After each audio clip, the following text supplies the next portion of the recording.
Tibullus, Elegies, Book 2, Part 5.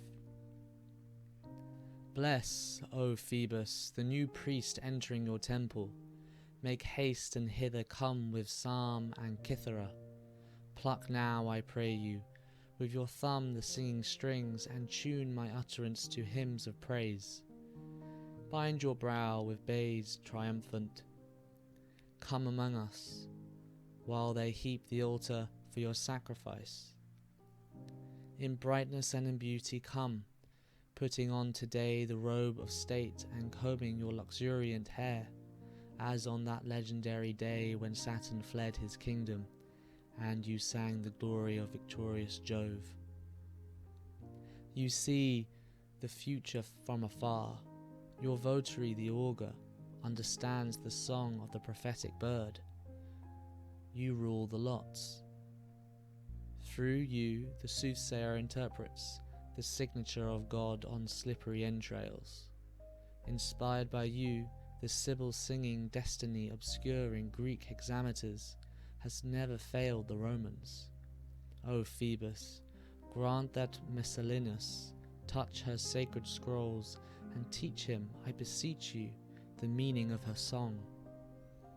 She gave Aeneas oracles, after, as legend tells, he carried father and homeless gods to safety, incredulous of future Rome, when from the deep grief he gazed at Troy and Trojan temples burning. Not yet had Romulus drawn up the eternal city's walls, where Remus, as co-ruler, was fated not to live, but cows were grazing, then a grassy Palatine, and hovels raised low roofs on the hill of Jove. There drenched with milk was Pan, half seen in ilex shade, and wooden pails hewn by rustic hook, and on the tree in dedication to Silvanus hung a wandering shepherd's tuneful pipe. The pipe, with reeds set in descending order, each stalk wax welded to a shorter one. But where today Valabarum stretches, little dinghies driven by oars would ply across the shallows. Often the likely favourite of the flock's rich master travelled that way at feasts to her young man, returning with the gifts of country plenty, cheeses and a snowy used white lamb.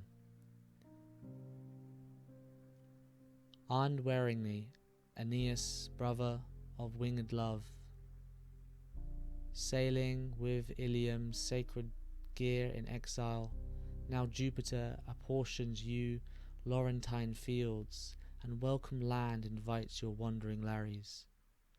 There you shall be hallowed when Numicus's holy stream to heaven sends you as a hero god. See where victory hovers over your warm fleet. At last the overbearing goddess stoops to Trojans.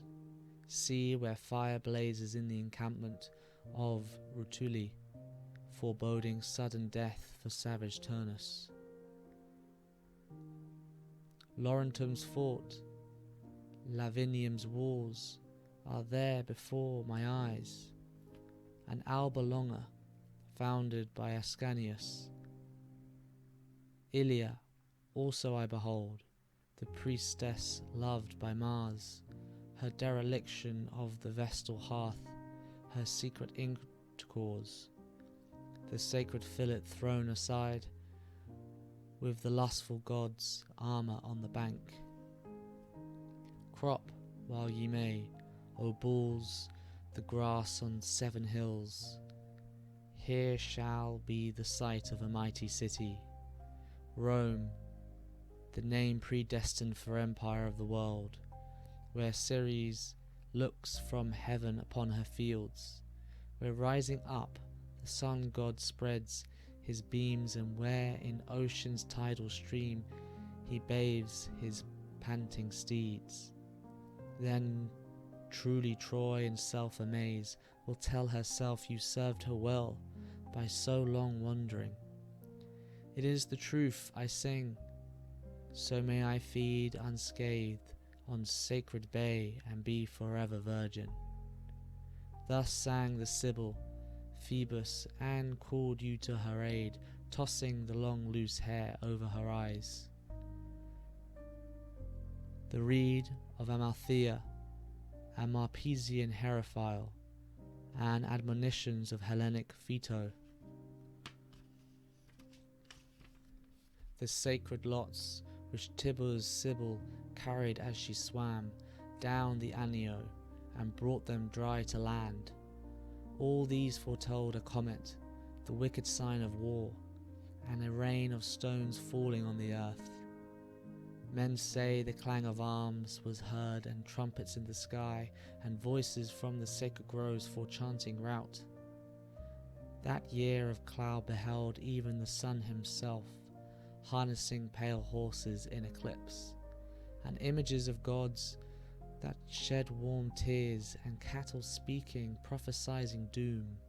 These omens came to pass of old, but now in mercy Phoebus drowned prodigies beneath the untamed sea. How the kindled bay leaves crackle in the sacred flames, promising a year of fortunate and fruitful. Rejoice, you tenant farmers, when the bay gives lucky signs, for Ceres will cram full your granaries with grain, and peasants daubed with wine lees will trample out the grapes till vat and ample cistern overflow. Shepherds also drinking deep will sing at a Palilia, their special feast. That day let walls avoid the fold, and when they drunk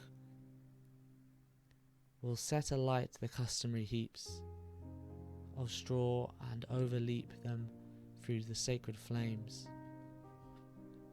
Then Roman wives will all be mothers, and the growing boy will grip his father's ears and steal a kiss. Grandfathers will be glad to take full charge of little grandsons, and old men talk with children in child language.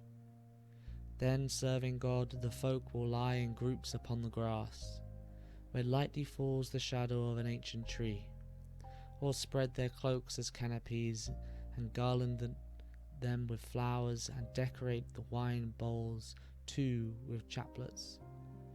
Everyone will pile his plate with food, and build up high a table and a dining couch of turf.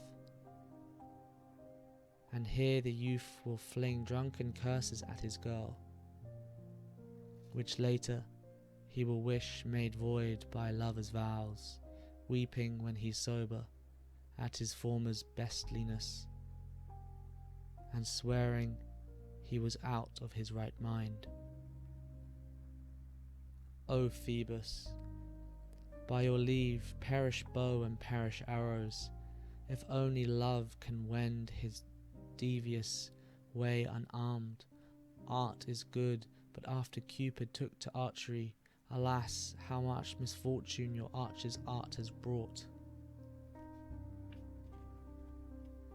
On me especially, for I have lain a year now stricken, clinging to my sickness, finding pleasure in the pain, singing of my nemesis, without whom not one line of mine can rediscover true rhythm or right phrase. But since divine protection watches over poets, I warn you, girl, take pity on a sacred bard, so that I may honour Messalinius, when he drives the spoils of conquered towns before his chariot, crowned with bay himself, his troops with wild bay garlanded, chanting in loud voices the ritual triumph cry. Then let my Messala give the crowd a fond display, by cheering as his son's chariot passes by. O Phoebus, grant me this, and may your locks remain unshorn, and your sister virgin to the end of time.